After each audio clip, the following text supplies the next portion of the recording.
ஒரு நாட்டின் மகாராணிக்கு அவங்க நாட்டு பெண்கள் ஆள் மனசுல என்ன நினைச்சிட்டு இருக்காங்கன்னு தெரிஞ்சுக்கணும்னு ஆசைப்படுறாங்க.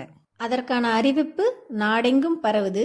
சரியா சொல்றவங்களுக்கு 1000 பொற்காசுகள் பரிசு வழங்கப்படும்னு ஊரெங்கும் பரவுது.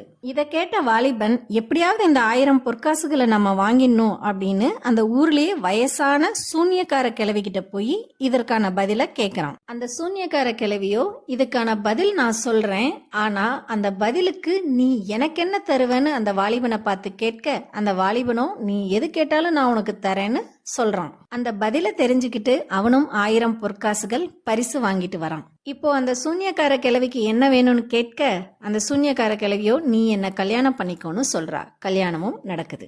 நான் இப்படியே இருக்கட்டுமா இல்ல தேவதையா மாறட்டுமான்னு அந்த கிழவி கேக்குறா.